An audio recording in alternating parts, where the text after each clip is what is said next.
Radio Fréquence Méditerranée. Il est 18h, 19h, c'est le Mac de la Riviera.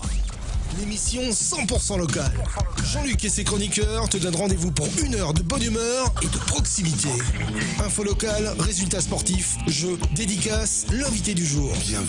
Bienvenue dans le Mac de la Riviera. Installe-toi, connecte-toi et rejoins-nous pour une heure de détente. C'est le Mac de la Riviera. Retrouve-nous en direct vidéo sur notre page Facebook Radio Fréquence Méditerranée. Allez, bonsoir à toutes, bonsoir à tous. Bienvenue sur Radio Fréquence Méditerranée, bienvenue sur le direct. Le Mac de la Riviera, comme tous les mercredis, comme tous les mardis d'ailleurs, avec l'équipe qui m'accompagne comme d'habitude le mercredi. C'est notre cher homme aux cheveux longs. Voilà, mon cher Alex, ça va Alex ? Ça va. Tu t'es laissé pousser les cheveux ? Oui, tout à fait. D'accord, il m'a semblé. Oui. D'accord. Ben, c'est le coiffeur, il est en vacances. Ok. C'est pour ça, donc du coup, on laisse comme ça. Tant qu'il n'est pas en prison.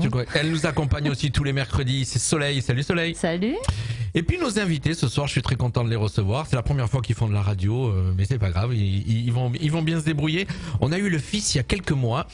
On a le père et la mère dans la famille Mamone. Je demande le père et la mère, Florence et Philippe. Bonsoir tous les deux. Bonsoir. Bonsoir Jean-Luc. Bonsoir tout le Très monde. content de vous recevoir. On a plein de choses à se dire ce soir en première partie d'émission, puisqu'on va parler tout de suite. On va parler de votre futur périple au Maroc, périple humanitaire. Et on parlera bien sûr de cet extrême qui se prépare et qui va arriver les 10 et 11 juin à Menton, le premier extrême du Mentonais. Vous allez comprendre ce que c'est, vous allez voir, c'est un événement unique au monde, en tout cas unique au monde à Menton. Ça c'est sûr. Et au monde. Et au monde, puisque je crois que ça n'a jamais été, ça n'existe pas. Donc on va de suite démarrer cette émission en parlant de ce projet que vous avez. Je sais que vous êtes attachés, alors déjà je sais que tous les deux vous êtes très attachés à ça, à avoir des actions humanitaires. Souvent. Alors c'est Florence qui va parler pas mal, je crois, qui va parler. Alors, je sais. Alors juste, excuse-moi, juste avant que tu présentes le projet humanitaire sur lequel vous allez partir, c'est incessamment sous peu. Je rappelle que vous avez fait de l'humanitaire puisque le 1er de l'an, le 1er janvier 2023, ils étaient sur le pont. On était sur le pont pour un extrême, donc un extrême moto. C'était avec le fils, je rappelle, c'était avec Bruno. Et cet argent qui a été récolté a été donné. Donc c'était. Tu peux rappeler la somme, ma chère Florence ? 1 000 euros. 1 000 euros qui ont été remis au cœur du campanin. Voilà, donc déjà c'était un événement, mais humanitaire. Et c'est un petit peu ce qui vous caractérise. C'est vrai. Je pense que on est tous les deux des gens chanceux. On est heureux de vivre, on est chanceux et on a envie de transmettre de belles choses, d'aider les gens dans la difficulté. C'est ce que j'ai entendu Philippe déjà dire, on s'est déjà vu plusieurs fois, et Philippe il dit, moi j'ai de la chance de ce que j'ai aujourd'hui, de ce que bon tu l'as pas eu, tu l'as eu en travaillant, attention, c'est pas tombé du ciel, mais voilà, donc tu as envie aussi de renvoyer un petit peu l'ascenseur. Tout à fait, on a déjà touché les enfants malades, l'hôpital, on le fait régulièrement. Et là, notre projet, c'est le projet de Philippe, parce que quand tu te réveilles le matin, tu lui demandes comment il va, il te dit « Ah, j'ai eu une idée cette nuit ». Oui, et alors, ça fonctionne comme ça chez vous. C'est Philippe, alors vous les connaissez pas. Alors Philippe se lève, je dis « J'ai une idée », et là Florence dit « Aïe, aïe, aïe, qu'est-ce qui m'attend ?» Voilà, c'est un peu ça, en résumé. Donc un matin, il m'a dit « J'ai une idée ». Vas-y, laquelle ? Donc, moi, je suis agent commercial mandataire immobilier, IAD. On a le centre d'affaires, c'est un bureau qui se trouve au 2 avenue Boyer à Menton. Et je suis dans une super équipe dynamique et donc Philippe a eu l'idée de les entraîner avec moi. Donc IAD est devenu sponsor officiel de Bruno, le sponsor principal. Donc on l'a vu déjà le 1er janvier. Donc IAD était. Alors rappelle-nous, IAD c'est quoi exactement ? Donc c'est pas spécialement une agence. C'est un réseau de mandataires immobiliers. Nous sommes tous indépendants, donc sous le groupe IAD, mais on a un bureau à Menton, mais on est tous indépendants. Vous avez toutes des cartes d'agents immobiliers indépendants. On travaille sous la carte d'IAD. D'accord. Voilà. Donc voilà, c'était pour situer ce que c'est, parce que même moi j'avais pas trop compris ce que c'était. Ouais. Voilà. Et donc, IAD est devenu le sponsor officiel et principal de Bruno. Donc, l'a bien sponsorisé le 1er janvier. Et Philippe a donc eu l'idée de partir dans le désert marocain, vraiment dans le sable, et toujours avec IAD en sponsor.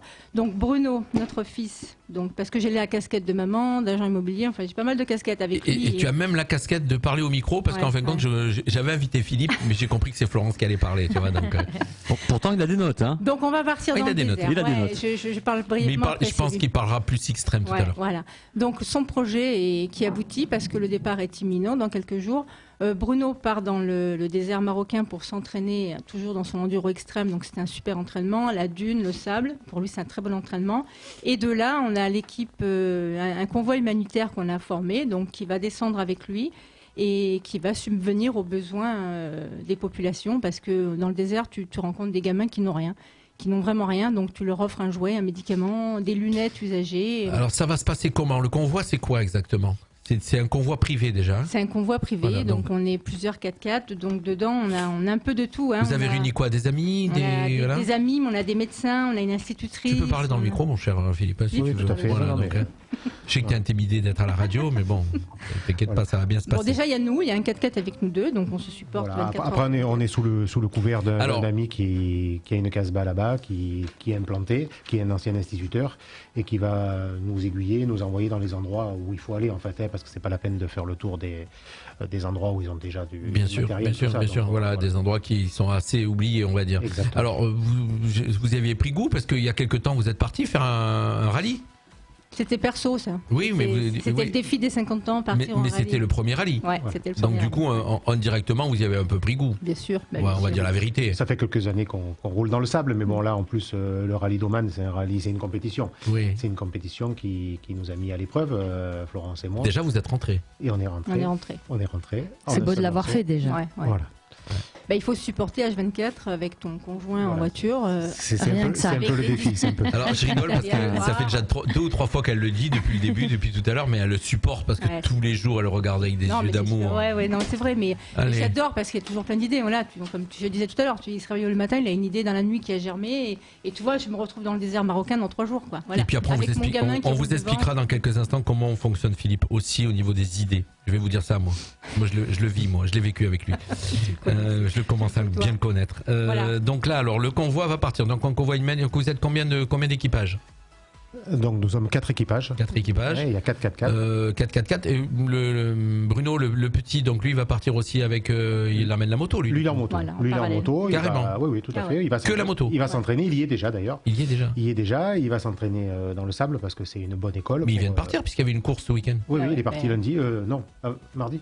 On est quel jour? Mercredi. Il est parti hier. Hier matin, on l'a déposé. Voilà. Ouais. Donc, on va revenir sur ça. D'ailleurs, il a été se frotter au plus costaud.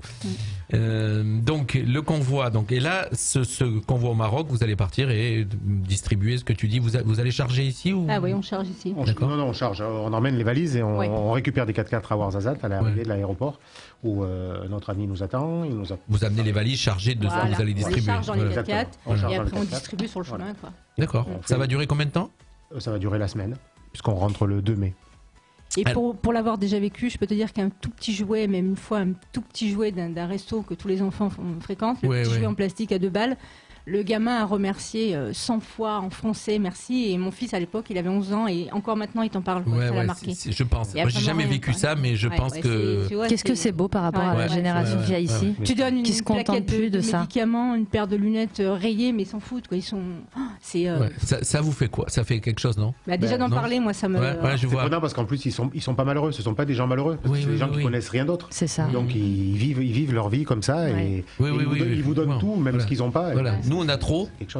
Et eux, nous on a trop et on n'est jamais content. Et on se plaît. Et eux, ils se suffisent à ce qu'ils ont, ils sont heureux. Une fois, on avait déjà fait ça à petite échelle et on a voulu traverser un gué, c'est une rivière, et il y avait la moitié de l'équipe en 4x4 et les hommes étaient en moto, les femmes en 4x4. On n'a pas pu traverser. Le gué, c'est en Mentonné, là-bas ça s'appelle un oued. Pardon.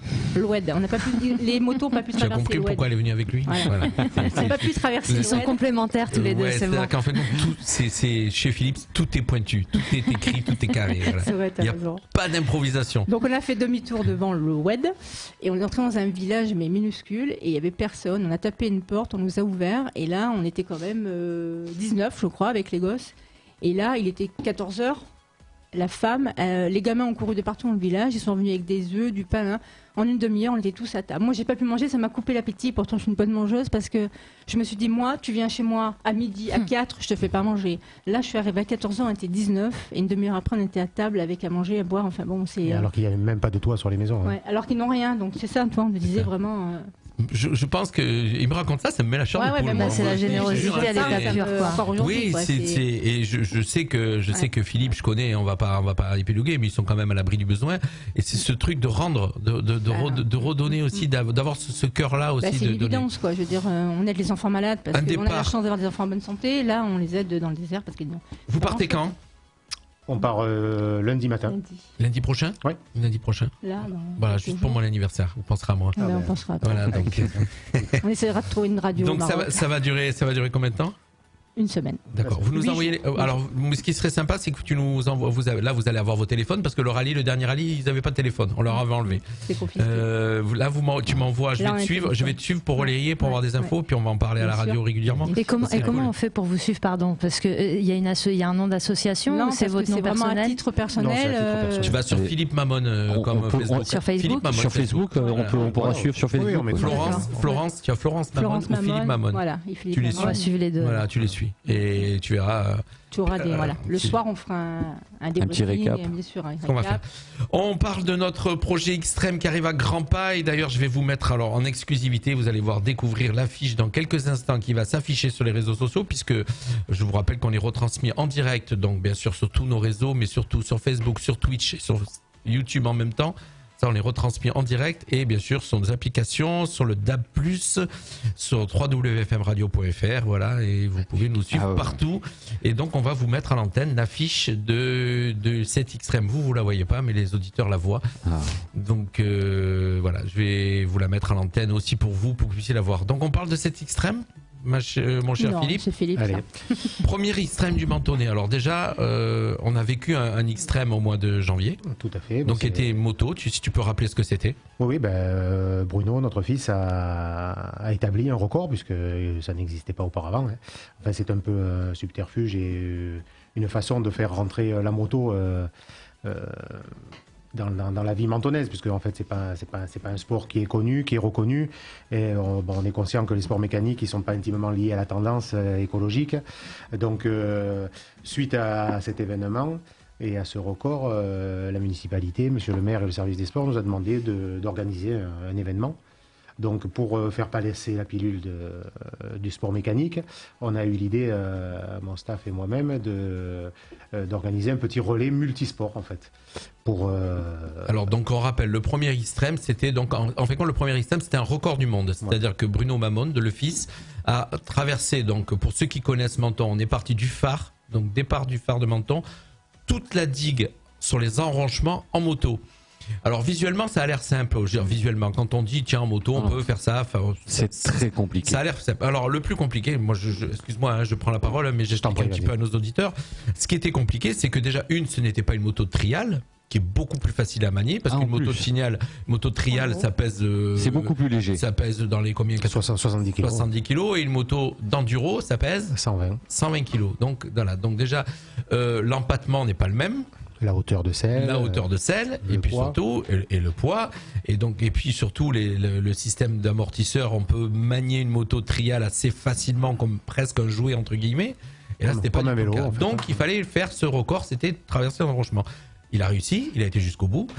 Ça a été costaud parce que moi personnellement je m'attendais à ce que ça soit plus facile et effectivement on a vécu puisque c'était retransmis, on l'a retransmis. Il y avait 2 drones qui ont suivi, tout a été filmé en fin de compte. Voilà, donc ça donc en fin de compte là l'extrême qui arrive, l'extrême du Mentonnet, ce que vient de dire Philippe, ça va être donc 4 sports, un relais de 4 sports, donc le même défi en moto. Une natation, donc combien de distance en natation? Alors le pilote moto va parcourir les enrochements à l'identique de ce que Bruno a fait pour le record, à savoir qu'ils vont partir en ligne tous ensemble en fait. On a limité cette année à 25 équipages pour éviter de faire du monde sur le parcours. On en est où au niveau des inscriptions? On est pratiquement quasi complet.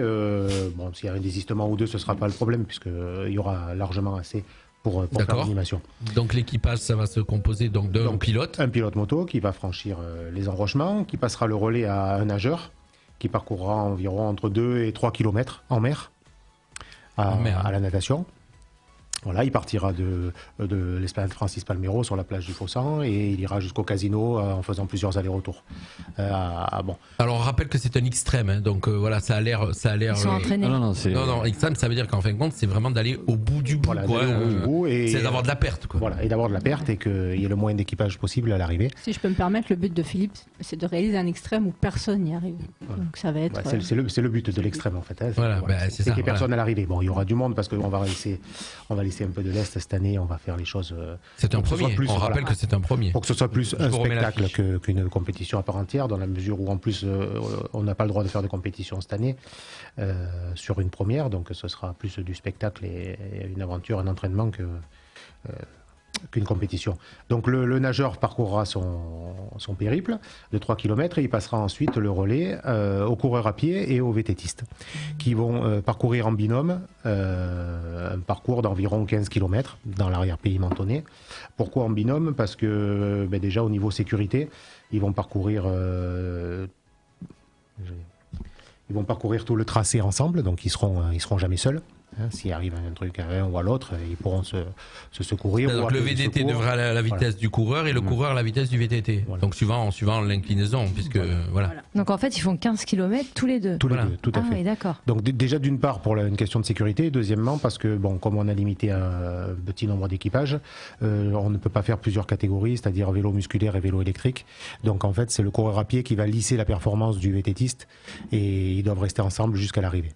Voilà. Et il se passe le relais, à 7 km 5. Non, ils font ensemble. Ils font les 15 km en binôme. Ah ouais. Voilà, donc ils partent ensemble, ils arrivent ensemble. Le parcours a été tracé et le parcours est semé d'embûches et en relation avec les capacités de chacun. C'est-à-dire qu'à un endroit, le coureur va avoir besoin du VTTiste qui l'attende. D'un autre côté, le VTTiste va avoir besoin du coureur pour l'aider à monter le vélo sur certains passages où ça passe pas. Voilà, ça reste un extrême jusqu'au bout. Et donc, alors, retour sur la plage, le pilote moto fera le parcours à l'envers pour le finish. Tout est question de mental là-dedans. Voilà. Donc ça va se finir. Donc l'arrivée sera au point de départ. Tout à fait. Oui. Alors donc il faut savoir aussi que l'événement va être retransmis, donc Radio Fréquence Spéciale sera là pour animer et retransmettre l'événement. On aura donc des pilotes de drones qui vont suivre donc toute la partie enrochement et natation. On aura donc les drones et puis après quand ça va partir dans la RPI, là on va les perdre pendant un petit moment, mais on va trouver des solutions pour pouvoir avoir quand même des retransmissions. Oui, des retransmissions. Ah oui, t'as un scooter, tu peux les suivre. Je pourrais pas être partout. Tu prends Soleil avec toi, se met derrière et le filme et on est bon. Voilà, on va trouver des solutions. Il y aura des retours d'images qu'il faut. Parce que Jean-Luc sera là, bien sûr. On a besoin de Jean-Luc qui sera là. Oui, je serai là, oui.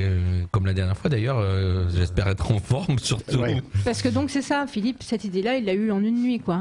Les nuits suivantes, il a peaufiné son projet, mais bien sûr, il m'a dit, il me faut du monde, là, il me faut Jean-Luc pour ça, il me faut Karim pour ça, il me faut la mairie pour ça, voilà. Il entraîne tout le monde. Voilà, donc en fait, c'est ça en fait, il faut pas le connaître, quoi. Ouais. Le but, si, parce que justement, ça fait un peu bouger les choses, ça va faire un peu bouger à Menton. Tu peux pas dire non, tu peux rien dire. Notamment sur le parcoureur, c'est-à-dire le départ où les pilotes seront rassemblés. Alors il y aura un parc, effectivement. Voilà, il y aura un parc avec les motos resteront et les vélos resteront dehors en parc fermé, surveillé.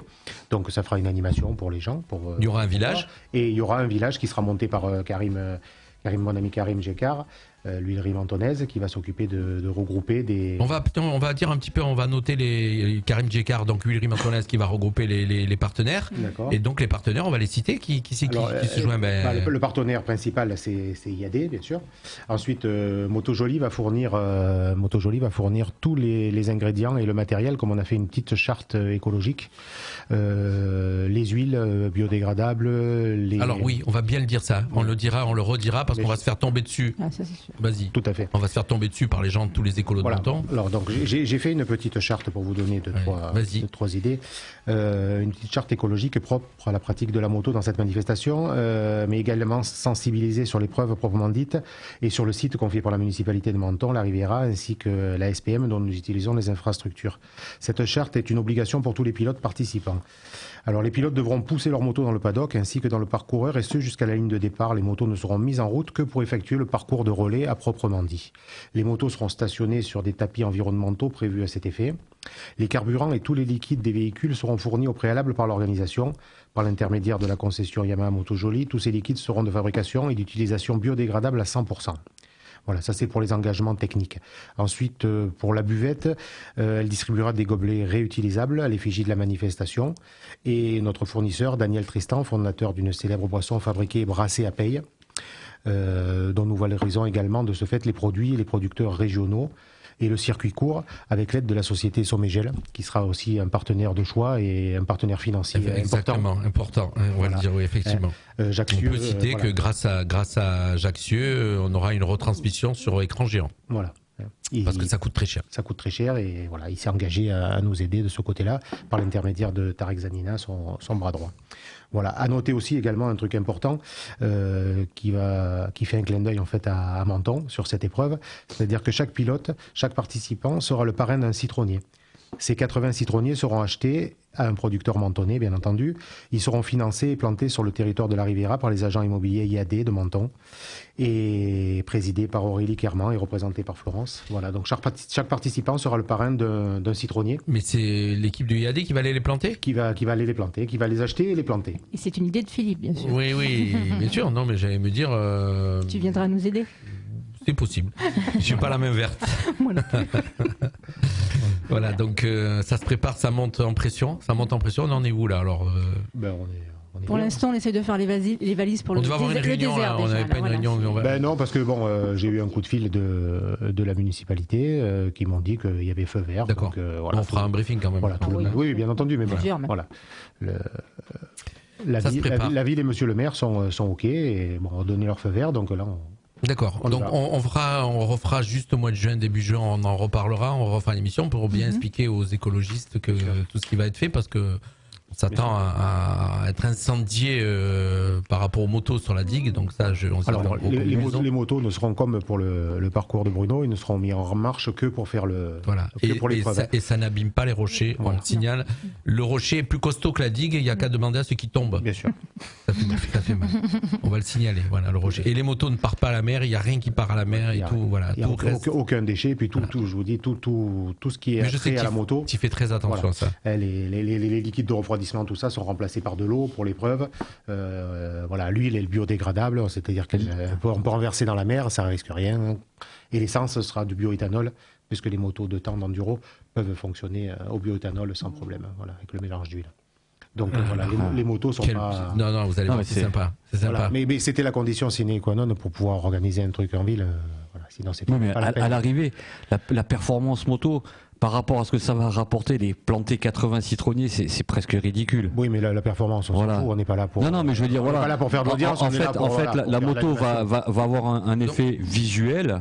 Mais tout ce que ça va rapporter à côté... L'événement est sympa, franchement, c'est le but. Alors moi, j'ai juste une chose, c'est que après cet événement, il faut que je me fâche avec Philippe ou je trouve une solution, parce que j'ai peur du prochain. Donc je me dis, qu'est-ce qu'il va me pondre derrière ? Ça monte crescendo. Non, ok. Bon, en tout cas, moi, est-ce que vous avez encore des messages dans vos fiches ? Vous avez des messages à passer qu'on aurait oublié de passer, mon cher Philippe ? Non. L'Xtrême, on a tout dit, c'était Xtrême. Donc on rappelle l'Xtrême, on va vous remettre la fiche pour ceux qui nous suivent depuis tout à l'heure sur les réseaux. Donc 10 et 11 juin, vous avez la fiche qui est en train de se mettre à l'écran. Avec donc, on vous rappelle moto, natation, VTT, running. Les partenaires, on va rappeler qu'il y a Coiffure Maldinez aussi. Il y a le Coiffeur Maldinez, il y a Karim Landé et ses drones. Il y aura une animation le soir avec un barbecue géant, normalement organisé par la boucherie Cave-Rivière et notre cloclo national, Eric Formonto qui sera sur scène, et c'est Claudette. L'Ulysse Saint-Michel, on rappelle. Les ports de Menton, bien sûr, qui suivent. La Société Sommegel, FM Radio. La Société Sommegel, Radio Fréquence Méditerranée, et bien sûr le sponsor principal, IAD. Qu'est-ce que tu leur as fait pour qu'ils soient toujours des... Mon mari est venu boire le café et puis il a dit j'ai une idée cette nuit et voilà. Donc, comme on a une équipe chez Dynamique, on a des jeunes, on a des moins jeunes, on a des femmes, des hommes, tout le monde à l'écoute. Il y a un gros partage. En plus, puis l'argent n'est pas toujours le nerf de la guerre et puis l'envie et tout le monde est parti. Et on rappelle que les bénéfices vont être reversés Alors bon, c'est un truc que je devrais pas dire normalement, mais bon, on est sous le couvert des fédérations normalement. Là, ce n'est pas le cas puisqu'on est sur un terrain privé.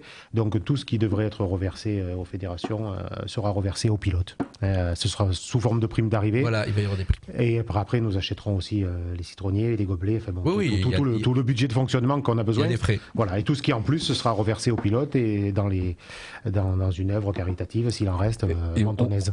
Au niveau des pilotes, on a des pilotes qui viennent un peu partout ou principalement de la région ou de France? Non, on a des pilotes qui viennent de partout de France. Ouais. On a un équipage qui vient de Rennes, on a un équipage qui vient de Dijon, on a un équipage qui vient du sud-ouest.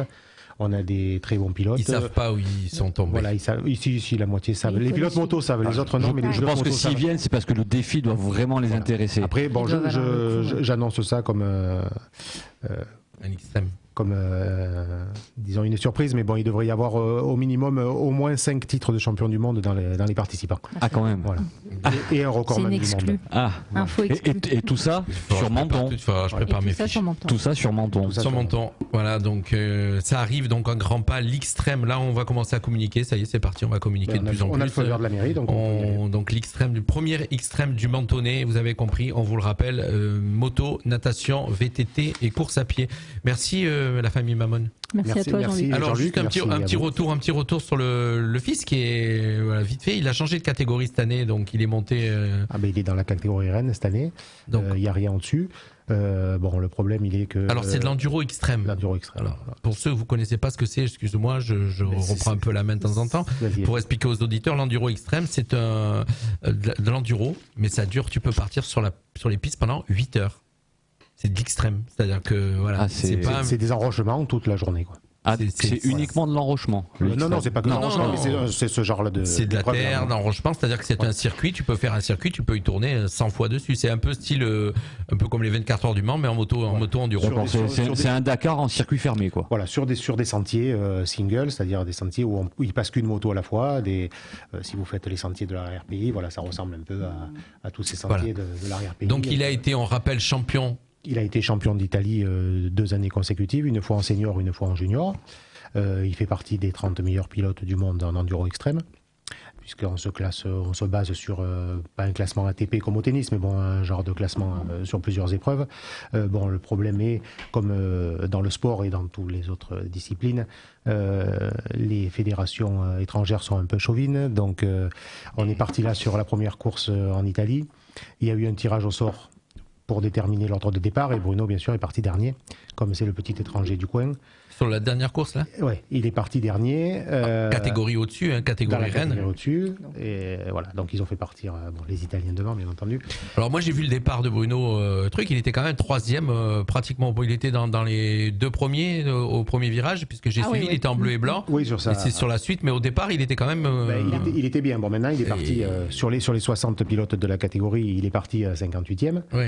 Donc après il fallait doubler. Et malheureusement, comme c'est des sentiers où il passe une moto à la fois, quand devant ça bouchonne, ceux qui sont devant qui n'ont pas de bouchon, ils avancent. Faut que tu roules. Et toi, tu perds du temps. Et après, pour remonter, c'est compliqué. Voilà. Quoi. Donc, il faut arriver le premier sur le sentier. Et donc, en fin de compte, suivant comment tu pars, c'est beaucoup plus facile. Voilà, suivant le tirage au sort, c'est un peu compliqué. Après, ça va se passer différemment sur les autres épreuves, puisque la course. Il va leur montrer qui il est, le petit. Voilà. Moi, je sais. Ça doit être sympa le dimanche à la maison avec le fils qui rentre et il dit tiens, ton père, il a encore un super truc pour toi, vu que c'est un peu facile pour toi en Italie. Tiens, il t'a concocter un extrême, tu vas passer par là.